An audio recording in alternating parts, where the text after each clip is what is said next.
Hi all. ఇవాళ మనం stomach cancer గురించి తెలుసుకుందాము. సో అది ఎలా వస్తుంది, వాటి రిస్క్ ఫ్యాక్టర్స్ ఏమిటి, వాటి లక్షణాలు ఎలా ఉంటాయి, డయాగ్నోస్ ఎలా చేస్తారు, ట్రీట్మెంట్ ఎలా ఉంటుంది అండ్ ప్రివెన్షన్ ఎలా ఉంటుంది. I'm doctor Naresh, consultant medical oncologist, DM from AIIMS, New Delhi. So stomach cancer అనేది మన దేశంలో it's fifth most common cancer. మనం సుమారు 67,000 న్యూ కేసెస్ చూస్తుంటాము ఎవ్రీ ఇయర్. అలాగే మరణాలు సుమారు 40,000 కేసెస్ చూస్తుంటాము ఎవ్రీ ఇయర్. సో మనం వెళ్ళే ముందు కొన్ని స్టమక్ యొక్క ఫంక్షన్స్ తెలుసుకుందాము.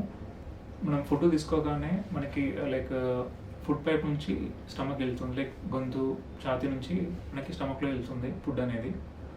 సో స్టమక్ అనేది most important for acid production and gastric juice అనేది ఉంటుంది. దీనివల్ల ఏమవుతుందంటే మనకి ఫుడ్ అనేది అక్కడ డైజెస్ట్ అవుతుంది, ఇనిషియల్ డైజెషన్ అంటారు.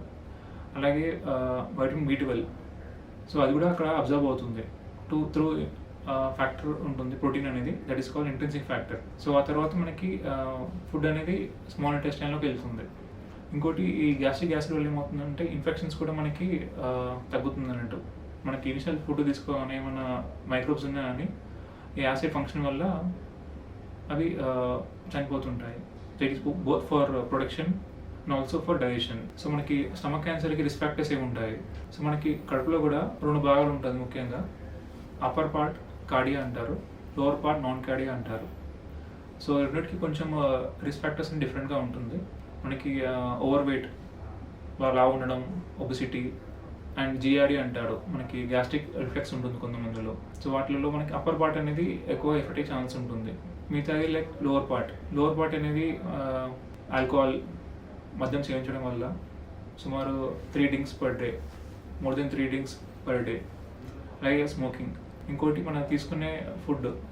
సో కొన్ని ఏరియాస్కి మనం చూస్తుంటాము high salt or salt preserved foods ఉంటాయి. మనకి పచ్చళ్ళు కానీ, కొన్ని చేపలు కానీ, కొంచెం మీట్ కానీ. ఇంకొకటి ఫుడ్ అనేది రెఫ్రిజిరేటర్లో స్టోర్ చేసుకుని తర్వాత కన్జ్యూమ్ చేస్తూ ఉంటారు. సో ఇది కూడా ఒక రిస్క్ ఫ్యాక్టర్. అలాగే గ్రిల్డ్ మీట్ కానీ, బార్బిక్యూ మీట్ కానీ, సో ప్రాసెస్ మీట్, ఇవన్నీ కూడా రిస్క్ ఫ్యాక్టర్స్. అలాగే ఫ్రూట్స్ కానీ, వెజిటేబుల్స్ సరైన అమౌంట్లో తీసుకోకపోవడం, ఇది కూడా ఒక రిస్క్ ఫ్యాక్టర్ మనకి.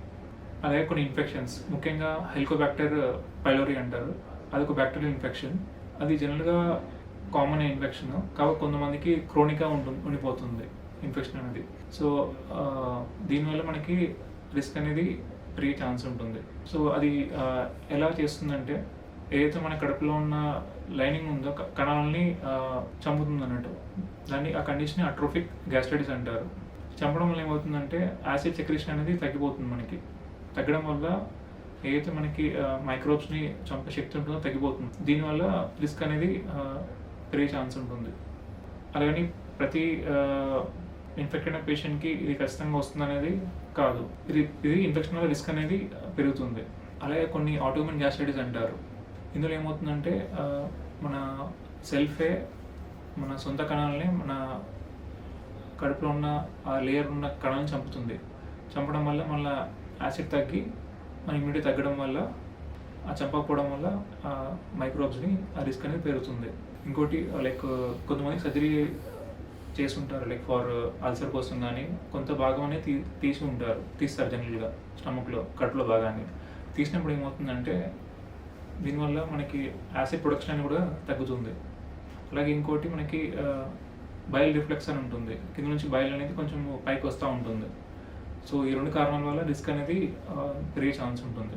అలాగే కొన్ని genetic conditions, hereditary diffuse gastric cancer అంటారు. ఇది ఒక జీన్, CDH1 జీన్ వల్ల వస్తుంది.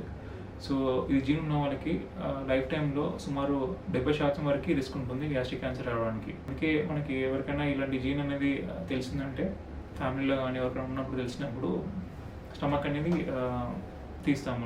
20-30 years ఉన్న ఏజ్ వాళ్ళకి ఇది తీయాల్సి వస్తుంది. మిగతా కండిషన్ లిన్ సిండ్రోమ్ అంటారు, ఇది మెమర్ జీన్స్ వల్ల వస్తుంది.